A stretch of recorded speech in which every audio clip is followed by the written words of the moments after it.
If you've come across this video after reading through a whole bunch of forums, checking out a whole bunch of YouTube videos on gain staging, but you still feel confused, guess what? It's not your fault. I'm going to say that one more time. It's not your fault. Why? Because it's not a perfect system. Let's dive straight in.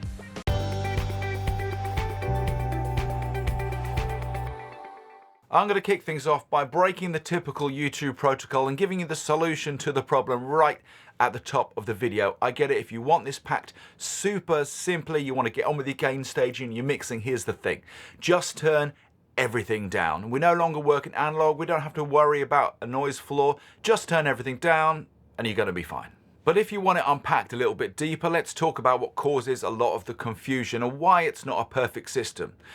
On your DAW, you've got dBFS meters, that's decibels full scale. You'll find them running alongside your track faders. But you will have also heard about dBVU meters when you've been checking out those forums and YouTube videos. And here's the thing, you've got two different meters that interpret gain in a different way and thusly give you two different readouts. I know. dBFS meters are super accurate. That makes them super handy for monitoring the peaks, particularly on instruments with fast transients, but they do tend to bob around quite a lot, which can sometimes make them quite hard to read. dBVU meters, however, interpret gain much more like the human ear, hearing an average level. This makes them pretty lousy at giving you an accurate readout on an instrument with a fast transient, say like a kick drum. But for reading the average level of a relatively constant sound, like an evenly strummed guitar or a synth, they're very easy to read. You can think of it like a set of scales. You drop on a 10k weight and the dBFS meter's doing this. Meanwhile, the VU meter's giving you a soft average. I did say it wasn't a perfect system.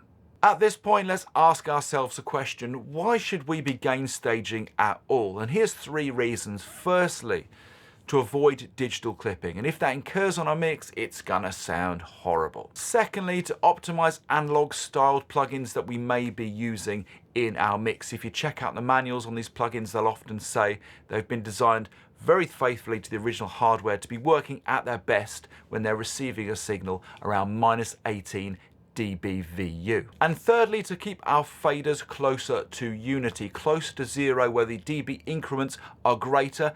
That's going to make mixing a lot easier. So how does all of that help you?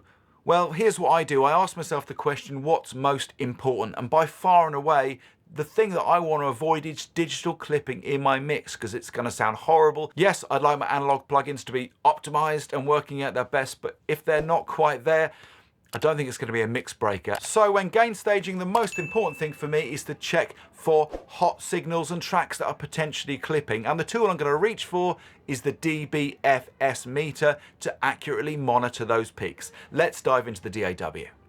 Okay, so here's how I work. For my peak levels, I treat -6 dBFS as a red traffic light. I don't want to ever see my peak levels going past it. It's not something I aim for. It's just something I can look at a glance and go, this track looks too hot. And the second is my average level, which I look to be between -18 dBFS and -12 dBFS. It's not an exact number because it's not an exact science, and that's the way I like to work. So let me show you that here in Studio One. We'll have a look at these overheads. So in Studio One, it's super easy. You can click on this wrench over here and bring up input controls just by putting a tick in the box there. And you'll see at the top here, now you've got some gain adjustment knobs. If you don't have that inside your DAW, there is also gain tools like this one, Mix Tool, which is within Presonus, which you can use too. Put simply, we're just adjusting the gain discreetly without having to move our faders. So let's just check out our overheads.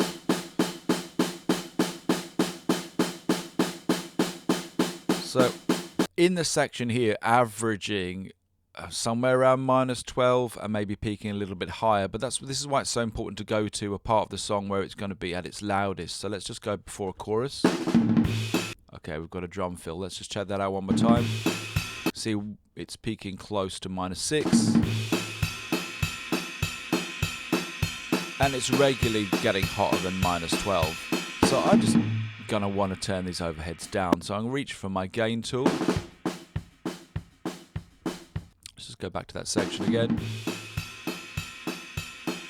So now the average level of my overheads is in a much safer place and I'm not peaking anywhere near -6 dBFS. Now you can repeat this for all the other tracks in your song. Keep an eye on your buses and your mix bus too. If you see your mix bus looking a bit hot after you've done this gain staging process, bear in mind the next process is probably going to be performing a static mix where you're going to be turning some of these faders down.